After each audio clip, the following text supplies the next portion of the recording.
What's up guys, my name is Josh and welcome to another Let's Talk. Now, today I want to talk about something that I've kind of been trying to wrap my head around.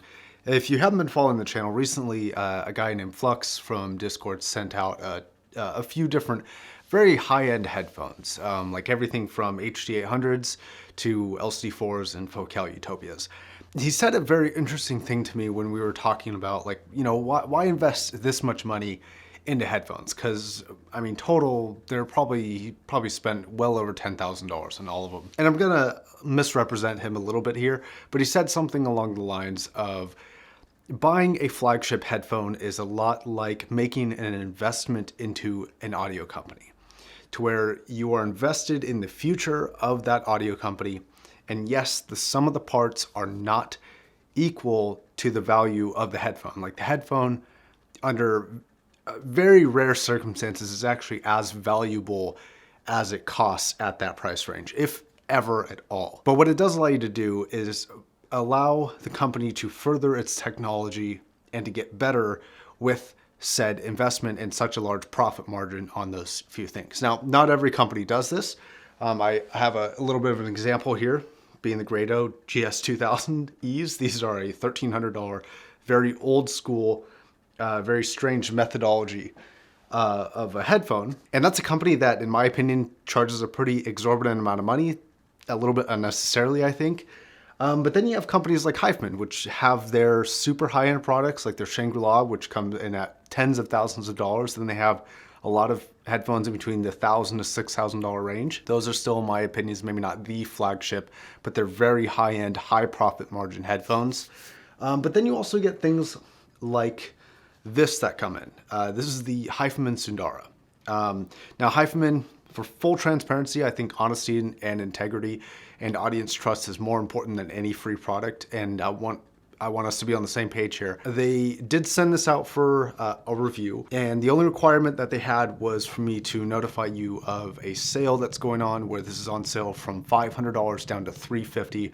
I'll leave a link to the websites where you can buy it down below. And other than that, I have complete creative freedom to say, do whatever I want. They're not paying, asking, or otherwise trying to influence me to say anything good or bad about this headphone. So all thoughts and opinions about this are absolutely my own. But when this showed up, I basically had to, well, I guess I'll wait for this helicopter to pass over. So unlike the Grado, this kind of represents what Flux was talking about. Like, this is a $350 headphone, which I think for that cost is an absolute steal. This is probably the best planar under $500 I think that I've heard.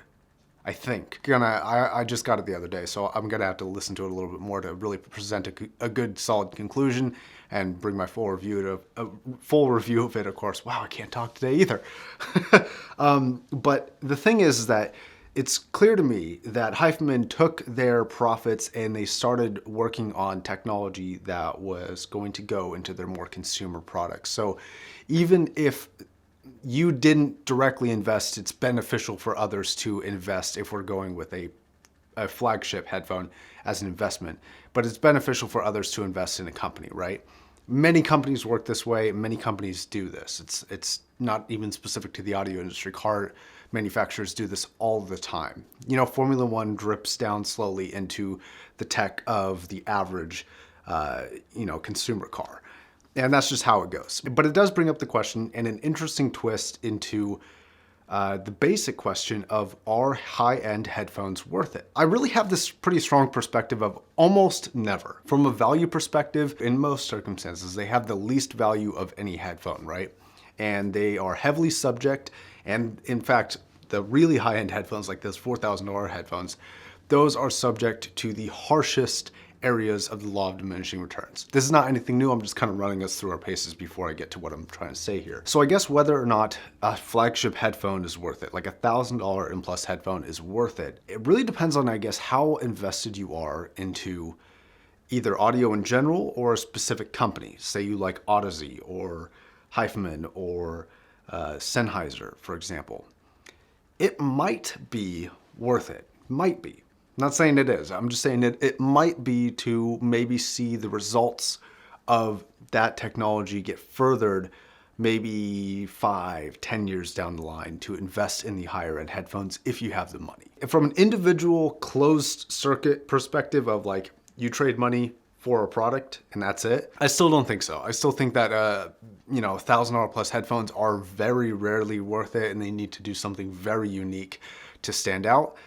The reason why I don't always bring up value in a $4,000 headphone review is because, for me, that's a ridiculous purchase. I would never purchase a $4,000 headphone, at least with my income. But there are people out there who make, $2, $5, $10 million a year, and $4,000 for a headphone is like that's pocket change essentially.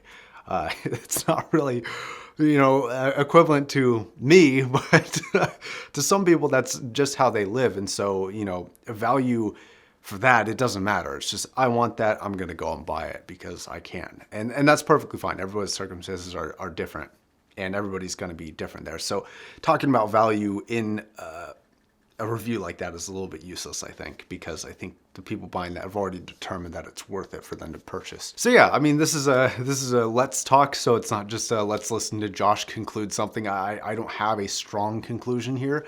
I just thought it was an interesting perspective, and honestly, when he said it, and I'm not kissing ass or anything, I've been thinking about it a lot. I was like, hey, that's a really interesting way to justify purchasing a very expensive headphone. But beyond that, it's an interesting way to look at the value of a headphone like this if you are going to expand the definition of value, I guess. I don't think it's completely changed my mind on flagships, but I at least think I can maybe understand why somebody would buy them a little bit more.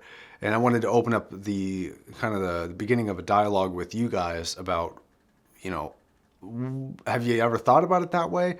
If you have, do you agree with it or do you not agree with that? I'm really curious. All right, guys, thanks for watching. My name's Josh, signing off.